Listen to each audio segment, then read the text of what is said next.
Hello ನಮಸ್ಕಾರ. ಎಲ್ಲರೂ ಹೇಗಿದ್ದೀರಾ? ಐ ಹೋಪ್ ಎಲ್ಲರೂ ಚೆನ್ನಾಗಿದ್ದೀರಾ ಅಂತ ಭಾವಿಸ್ತೀನಿ. ಕರ್ನಾಟಕ ಸರ್ಕಾರ 2023 ಒಂದು ವಿಧಾನಸಭಾ ಚುನಾವಣೆಯಲ್ಲಿ ಪಂಚ ಗ್ಯಾರಂಟಿ ಯೋಜನೆಗಳನ್ನ ಜಾರಿಗೊಳಿಸುವ ಮೂಲಕ ರಾಜ್ಯದಲ್ಲಿ ಅಧಿಕಾರಕ್ಕೆ ಬರುತ್ತೆ. ಅಧಿಕಾರಕ್ಕೆ ಬಂದ ನಂತರ ಹಂತ ಹಂತವಾಗಿ ಕೊಟ್ಟ ಮಾತಿನಂತೆ ಏನು ಕರ್ನಾಟಕ ಸರ್ಕಾರ ಇದೆ, ಆ ಒಂದು ಕರ್ನಾಟಕ ಸರ್ಕಾರ 5 ಗ್ಯಾರಂಟಿ ಯೋಜನೆಗಳನ್ನ ಹಂತ ಹಂತವಾಗಿ ಜಾರಿಗೊಳಿಸುತ್ತೆ. ಜಾರಿಗೊಳಿಸಿದ ಬಳಿಕ ಸಾಕಷ್ಟು ಟೀಕೆ ಟಿಪ್ಪಣಿಗಳು ವಿಪಕ್ಷಗಳಿಂದ ನಡೀತಾನೆ ಇರುತ್ತೆ.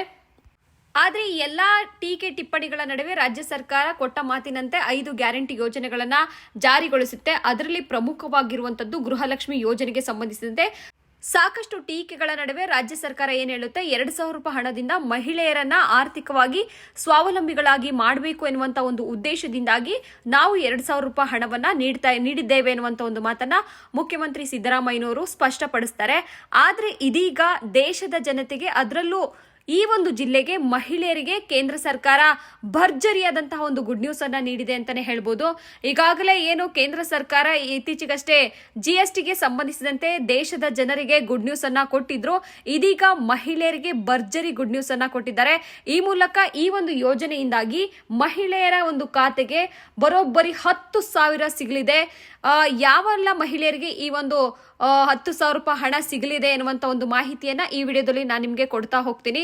ಅದಕ್ಕೂ ಮುಂಚೆ ಯಾರೆಲ್ಲ ನಮ್ಮ ಡಿಜಿಟಲ್ ಅಸ್ತ್ರ ಚಾನಲ್ ಅನ್ನ ಸಬ್ಸ್ಕ್ರೈಬ್ ಮಾಡಿಲ್ಲ, ದಯವಿಟ್ಟು ಸಬ್ಸ್ಕ್ರೈಬ್ ಮಾಡೋ ಮೂಲಕ ಇದೇ ರೀತಿಯಾಗಿ ಬೆಂಬಲಿಸಿ ಅಂತಾನೆ ಹೇಳ್ತೀನಿ. ಇದೀಗ ಯಾವ ಯೋಜನೆ, ಯಾವ ರಾಜ್ಯದಲ್ಲಿ ಮಹಿಳೆಯರಿಗೆ 10,000 ರೂಪಾಯಿ ಹಣವನ್ನ ನೀಡಲಾಗುತ್ತೆ, ಪ್ರಧಾನಿ ನರೇಂದ್ರ ಮೋದಿ ಅವರು ಹೇಳಿದ್ದೇನು ಎನ್ನುವಂತ ಒಂದು ವಿಷಯವನ್ನ ಈ ವಿಡಿಯೋದಲ್ಲಿ ತಿಳಿಸ್ತಾ ಹೋಗ್ತೀನಿ. ನೋಡ್ಕೊಂಡ್ಬರೋಣ.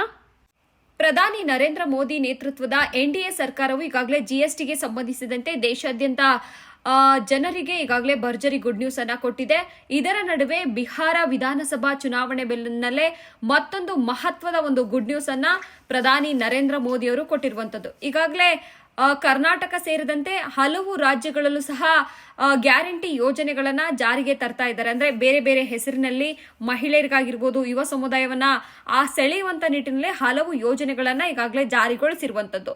ಸಾಕಷ್ಟು ಟೀಕೆ ಟಿಪ್ಪಣಿ ಮಾಡಿದಂತಹ ಬಿಜೆಪಿ ಈಗಾಗಲೇ ಬೇರೆ ರಾಜ್ಯಗಳಲ್ಲೂ, ಈಗಾಗಲೇ ಬಿಹಾರ ರಾಜ್ಯದಲ್ಲೂ ಸಹ ಮಹಿಳೆಯರಿಗೆ ಭರ್ಜರಿ ಗುಡ್ ನ್ಯೂಸ್ ಅನ್ನ ನೀಡೋ ಮೂಲಕ ಬರೋಬ್ಬರಿ 10,000ವನ್ನ ನೀಡಲು ಈಗಾಗಲೇ ಮುಂದಾಗಿದೆ ಅಂತಾನೆ ಹೇಳ್ಬೋದು. ಇತ್ತೀಚೆಗಷ್ಟೇ ಪ್ರಧಾನಿ ನರೇಂದ್ರ ಮೋದಿ ಅವರು ನವದೆಹಲಿಯಲ್ಲಿ ವಿಡಿಯೋ ಕಾನ್ಫರೆನ್ಸ್ ಮೂಲಕ ಮುಖ್ಯಮಂತ್ರಿ ಮಹಿಳಾ ರೋಜ್ಗಾರ್ ಯೋಜನೆಗೆ ಚಾಲನೆಯನ್ನ ನೀಡಿದ್ದಾರೆ. ಮುಖ್ಯಮಂತ್ರಿಗಳ ಮಹಿಳಾ ಉದ್ಯೋಗ ಯೋಜನೆಯು ಮಹಿಳೆಯರನ್ನ ಸ್ವಾವಲಂಬಿಗಳಾಗಿ ಮಾಡಬೇಕು ಮತ್ತು ಸಬಲೀಕರಣಗೊಳಿಸಬೇಕು ಎನ್ನುವಂತ ಒಂದು ಉದ್ದೇಶದಿಂದ ಈ ಒಂದು ಯೋಜನೆಯನ್ನ ಬಿಹಾರ ಸರ್ಕಾರ ಜಾರಿಗೊಳಿಸುವುದಾಗಿ ಹೇಳಿದೆ. ಈ ಯೋಜನೆಯಡಿ ಪ್ರಧಾನಿ ನರೇಂದ್ರ ಮೋದಿ ವಿಡಿಯೋ ಕಾನ್ಫರೆನ್ಸ್ ಮೂಲಕ TBD ಮೂಲಕ ನೇರವಾಗಿ ಮಹಿಳೆಯರ ಒಂದು ಬ್ಯಾಂಕ್ ಖಾತೆಗೆ ಬರೋಬ್ಬರಿ 10,000 ರೂಪಾಯಿಯನ್ನ ವರ್ಗಾವಣೆ ಮಾಡಿದ್ದಾರೆ. ಬಿಹಾರ ವಿಧಾನಸಭಾ ಚುನಾವಣೆಗೆ ಒಂದು ಸಂದರ್ಭದಲ್ಲಿ ಭಾರಿ ಮೊತ್ತವನ್ನ ಮಹಿಳೆಯರ ಖಾತೆಗೆ ಜಮಾ ಮಾಡಲಾಗಿದೆ. ಈಗಾಗಲೇ ಕಾಂಗ್ರೆಸ್ ಸರ್ಕಾರ ರಾಜ್ಯದಲ್ಲಿ, ಅಂದ್ರೆ ಕರ್ನಾಟಕದಲ್ಲಿ ಅಧಿಕಾರಕ್ಕೆ ಬಂದಂತಹ ಸಂದರ್ಭದಲ್ಲಿ 2,000 ರೂಪಾಯಿ ಹಣವನ್ನ ನೀಡಿದಂತಹ ಸಂದರ್ಭದಲ್ಲಿ ಹಲವು ಬಿಜೆಪಿ ನಾಯಕರು ಟೀಕೆಯನ್ನ ಮಾಡಿದ್ರು. ಇದೀಗ ಪ್ರಧಾನಿ ನರೇಂದ್ರ ಮೋದಿ ಅವರೇ ವಿಡಿಯೋ ಕಾನ್ಫರೆನ್ಸ್ ಮೂಲಕ ಈ ಒಂದು ಯೋಜನೆಗೆ ಚಾಲನೆಯನ್ನ ನೀಡಿರುವುದು ಭಾರಿ ಚರ್ಚೆಗೆ ಕಾರಣವಾಗಿದೆ ಅಂತಾನೆ ಹೇಳ್ಬೋದು. ಈ ಒಂದು ಯೋಜನೆಯ ಮೊದಲ ಹಂತದಲ್ಲಿ ಬಿಹಾರದ 70 ಲಕ್ಷ ಮಹಿಳೆಯರಿಗೆ ಬರೋಬ್ಬರಿ 7,500 ಕೋಟಿ ರೂಪಾಯಿಯನ್ನ ಒದಗಿಸಿದ್ದಾರೆ. ಈ ಒಂದು ಯೋಜನೆಗೆ ಸಂಬಂಧಿಸಿದಂತೆ ಪ್ರತಿಯೊಬ್ಬ ಫಲಾನುಭವಿಗಳ ಮಹಿಳೆಯರ ಖಾತೆಗೆ ಬರೋಬ್ಬರಿ 10,000 ರೂಪಾಯಿ ಹಣವನ್ನ ನೇರವಾಗಿ ವರ್ಗಾವಣೆ ಮಾಡಲಾಗಿದೆ. ಇನ್ನು ಮುಖ್ಯಮಂತ್ರಿ ರೋಜ್ಗಾರ್ ಯೋಜನೆಯಲ್ಲಿ ಸ್ವಂತ ಉದ್ಯೋಗ ಕೈಗೊಳ್ಳುವಂತಹ ಮಹಿಳೆಯರಿಗೆ ಮೊದಲು 10,000 ರೂಪಾಯಿಯನ್ನು ಕೊಡಲಾಗ್ತಿತ್ತು.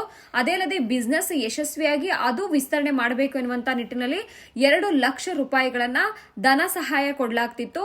ಈ ಒಂದು ಯೋಜನೆಯಿಂದಾಗಿ ಹಲವು ಮಹಿಳೆಯರ ಬದುಕು ಒಂದು ರೀತಿಯಲ್ಲಿ ಭರವಸೆಯನ್ನ ಮೂಡಿಸಿದೆ ಎನ್ನುವಂತ ಒಂದು ಮಾತುಗಳು ಸಹ ಈ ಒಂದು ಸಂದರ್ಭದಲ್ಲಿ ಸಹ ಕೇಳಿ ಬಂದಿರುವಂತದ್ದು. 2023 ಒಂದು ವಿಧಾನಸಭಾ ಚುನಾವಣಾ ಸಂದರ್ಭದಲ್ಲಿ ಕರ್ನಾಟಕ ಕಾಂಗ್ರೆಸ್ ಕೊಟ್ಟಂತಹ ಒಂದು ಗ್ಯಾರಂಟಿ ಯೋಜನೆಗಳಿಗೆ ಸಂಬಂಧಿಸಿದಂತೆ ಪ್ರಧಾನಿ ನರೇಂದ್ರ ಮೋದಿ, ಅಮಿತ್ ಶಾ ಸೇರಿದಂತೆ ಹಲವು ಬಿಜೆಪಿ ಘಟಾನುಘಟಿ ನಾಯಕರು ಈ ಒಂದು ಗ್ಯಾರಂಟಿ ಯೋಜನೆಗಳನ್ನ ವಿರೋಧಿಸಿದ್ರು, ಜೊತೆಗೆ ಸಾಕಷ್ಟು ಟೀಕೆ ಟಿಪ್ಪಣಿಯನ್ನ ಮಾಡಿದ್ರು. ಅದೇ ಅಲ್ಲದೆ ರಾಜ್ಯ ಬಿಜೆಪಿಯ ನಾಯಕರು ಸಹ ಮುಖ್ಯಮಂತ್ರಿ ಸಿದ್ದರಾಮಯ್ಯನವರ ವಿರುದ್ಧ ಈ ಒಂದು ಗ್ಯಾರಂಟಿ ಯೋಜನೆಗಳ ವಿರುದ್ಧ ಸಾಕಷ್ಟು ವಿರೋಧವನ್ನು ಜೊತೆಗೆ ಟೀಕೆಯನ್ನು ಸಹ ಮಾಡಿದ್ರು. ಆದ್ರೆ ಕಳೆದ 3 ವರ್ಷದ ಅವಧಿಯಲ್ಲಿ ದೇಶಾದ್ಯಂತ ಕಾಂಗ್ರೆಸ್ ಪಕ್ಷ ಏನಿದೆ ಆ ಕಾಂಗ್ರೆಸ್ ಪಕ್ಷ ಸೇರಿದಂತೆ ವಿವಿಧ ಪಕ್ಷಗಳು ಸಹ ಈಗಾಗಲೇ ಗ್ಯಾರಂಟಿ ಯೋಜನೆಯನ್ನ ಪರಿಚಯಿಸುತ್ತಿದೆ. ಅದರಲ್ಲಿ ಬಿಜೆಪಿಯು ಸಹ ಜನರಿಗೆ ಕೆಲವೊಂದು ಉಚಿತ ಯೋಜನೆಗಳನ್ನ ನೀಡುವ ಮೂಲಕ ಈಗಾಗಲೇ ದೇಶಾದ್ಯಂತ ಹಲವು ರಾಜ್ಯದ ಚುನಾವಣಾ ಸಂದರ್ಭದಲ್ಲಿ ದೇಶದ ಗಮನವನ್ನು ಸಹ ಈಗಾಗಲೇ ಸೆಳೆದಿರುವಂತದ್ದು. ಇದೀಗ ಬಿಹಾರ ವಿಧಾನಸಭಾ ಚುನಾವಣೆ ಸಂದರ್ಭದಲ್ಲಿ ದೊಡ್ಡ ಸಕ್ಸಸ್ ಅನ್ನ ಪ್ರಾರಂಭಿಸಬೇಕು ಎನ್ನುವಂತ ನಿಟ್ಟಿನಲ್ಲಿ ಕಾಂಗ್ರೆಸ್ ಸರ್ಕಾರದ ಅಂದ್ರೆ ಕರ್ನಾಟಕ ಕಾಂಗ್ರೆಸ್ ಸರ್ಕಾರದ ಗ್ಯಾರಂಟಿ ಯೋಜನೆಗಳನ್ನ ವಿರೋಧಿಸಿದಂತಹ ಬಿಜೆಪಿಯೇ ಇದೀಗ ಗ್ಯಾರಂಟಿ ಮಾದರಿಯ ಯೋಜನೆಗಳನ್ನ ಬೇರೆ ರಾಜ್ಯಗಳಲ್ಲಿ ಪರಿಚಯಿಸುತ್ತಿರುವುದು ಸಾಕಷ್ಟು ಚರ್ಚೆಗೆ ಕಾರಣವಾಗಿರುವಂತದ್ದು. ಪ್ರಧಾನಿ ನರೇಂದ್ರ ಮೋದಿ ಅವರು ಸಹ ಈಗಾಗಲೇ ಗ್ಯಾರಂಟಿ ಯೋಜನೆಗಳು ಅಂದ್ರೆ ಉಚಿತ ಯೋಜನೆಗಳಿಗೆ ಸಂಬಂಧಿಸಿದಂತೆ ಹಲವು ರಾಜ್ಯಗಳಲ್ಲೂ ಸಹ ಈಗಾಗಲೇ ಭಾಷಣವನ್ನ ಮಾಡಿರುವುದನ್ನು ಸಹ ನಾವು ಈಗಾಗಲೇ ಗಮನಿಸಬಹುದಾಗಿದೆ. ಇನ್ನು ಬಿಹಾರದಲ್ಲಿ ಮಹಿಳೆಯರನ್ನ ಸ್ವಾವಲಂಬಿಗಳಾಗಿ ಮಾಡಬೇಕು ಮತ್ತೆ ಸಬಲೀಕರಣಗೊಳಿಸಬೇಕು ಅನ್ನುವಂತ ಒಂದು ಉದ್ದೇಶದಿಂದಾಗಿ ಜೊತೆಗೆ ರಾಜ್ಯದಿಂದ ವಲಸೆ ಹೋಗುವವರನ್ನ ತಪ್ಪಿಸಬೇಕು ಮತ್ತೆ ಬಿಹಾರವನ್ನ ಸ್ವಾವಲಂಬಿಗಳನ್ನಾಗಿ ಮಾಡಬೇಕು ಎನ್ನುವಂತ ಒಂದು ಉದ್ದೇಶದಿಂದಾಗಿ ಈ ಒಂದು ಯೋಜನೆಯನ್ನ ಪರಿಚಯಿಸುವುದಾಗಿ ಬಿಹಾರ ಸರ್ಕಾರ ಹೇಳಿದೆ. ಇನ್ನು ಈ ಒಂದು ಯೋಜನೆಯನ್ನ ಪಡೆಯಲು 1,10,00,000 ಅರ್ಜಿಗಳನ್ನ ಸಲ್ಲಿಸಲಾಗಿದೆ ಎನ್ನುವಂತ ಒಂದು ಮಾಹಿತಿ ಸಹ ಲಭ್ಯವಾಗಿರುವಂತದ್ದು. ಅಂದ್ರೆ ಈ ಒಂದು ಯೋಜನೆ ಪ್ರಾರಂಭದ ಮೊದಲ ದಿನ 10,000 ರೂಪಾಯಿಗಳ ಮೊದಲ ಕಂತನ್ನ ಬರೋಬ್ಬರಿ 75 ಲಕ್ಷ ಮಹಿಳೆಯರ ಖಾತೆಗೆ ಹಣವನ್ನ ವರ್ಗಾಯಿಸಲಾಗುವುದು ಎನ್ನುವಂತ ಒಂದು ಮಾಹಿತಿ ಸಹ ಲಭ್ಯವಾಗಿರುವಂತದ್ದು. ಇನ್ನು ಮುಖ್ಯಮಂತ್ರಿಯಾಗಿರುವಂತಹ ನಿತಿನ್ ಕುಮಾರ್ ನೇತೃತ್ವದಲ್ಲಿ ಮಹಿಳೆಯರ ಕಲ್ಯಾಣ ಕ್ರಮಗಳ ಭಾಗವಾಗಿ ಈ ಒಂದು ಯೋಜನೆಯನ್ನ ಜಾರಿಗೊಳಿಸಿರುವುದಾಗಿ ಈ ಒಂದು ಯೋಜನೆ ಇರೋದಾಗಿ ಹೇಳಿರುವಂತದ್ದು. ಇನ್ನು ಕರ್ನಾಟಕದಲ್ಲೂ ಸಹ ಈಗಾಗಲೇ ಪಂಚ ಗ್ಯಾರಂಟಿ ಯೋಜನೆಗಳಲ್ಲಿ ಗೃಹಲಕ್ಷ್ಮಿ ಯೋಜನೆಯನ್ನ ರಾಜ್ಯ ಸರ್ಕಾರ ನೀಡಿರುವಂತದ್ದು. ಪ್ರತಿಯೊಂದು ಮಹಿಳೆಗೆ ಅಂದ್ರೆ ಮನೆ ಯಜಮಾನಿಗೆ 2,000 ರೂಪಾಯಿ ಹಣವನ್ನ ಈಗಾಗಲೇ ಕರ್ನಾಟಕ ಸರ್ಕಾರ ನೀಡ್ತಾ ಬಂದಿದೆ.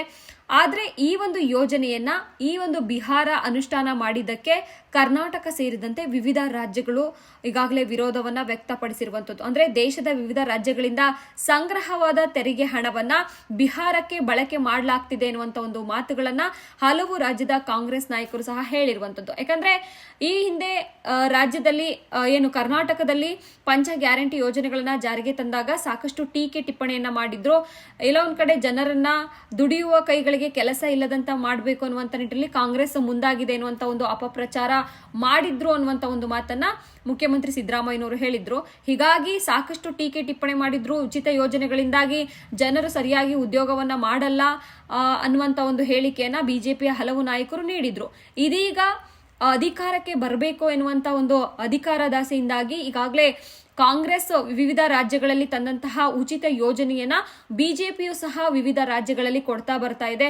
ಸಾಕಷ್ಟು ರಾಜ್ಯಗಳಲ್ಲೂ ಸಹ ಕೊಡ್ತಾ ಬಂದಿರುವಂತಹ ಉದಾಹರಣೆಗಳು ಸಹ ಸಾಕಷ್ಟಿದೆ. ಇದೀಗ ಬಿಹಾರ ಚುನಾವಣಾ ಸಂದರ್ಭದಲ್ಲಿ ಭರ್ಜರಿಗೊಂದು ಗುಡ್ ನ್ಯೂಸ್ ಅನ್ನ ಅಂದ್ರೆ ಮಹಿಳೆಯರನ್ನ ಸ್ವಾವಲಂಬಿಗಳಾಗಿ ಮಾಡಬೇಕು, ಅವರಿಗೂ ಸಹ ಒಂದು ಉತ್ತಮ ಬದುಕನ್ನ ಕಟ್ಕೊಡ್ಬೇಕು ಅನ್ನುವಂತ ಒಂದು ಉದ್ದೇಶದಿಂದಾಗಿ ಬರೋಬ್ಬರಿ ಮಹಿಳೆಯರ ಖಾತೆಗೆ 10,000 ರೂಪಾಯಿಯನ್ನ ವರ್ಗಾವಣೆ ಮಾಡಲಾಗುವುದು ಅನ್ನುವಂತ ಒಂದು ಮಾಹಿತಿಯನ್ನ ಈಗಾಗಲೇ ನೀಡಿರುವಂತದ್ದು. ಒಂದು ಕಡೆ ಕಾಂಗ್ರೆಸ್ ಯೋಜನೆಗಳನ್ನ ಟೀಕೆ ಮಾಡಿದಂತಹ ಬಿಜೆಪಿ ಇದೀಗ ವಿವಿಧ ರಾಜ್ಯಗಳಲ್ಲೂ ಸಹ ಈ ಒಂದು ಉಚಿತ ಯೋಜನೆಗಳನ್ನ ನೀಡ್ತಾ ಬರ್ತಾ ಇದೆ.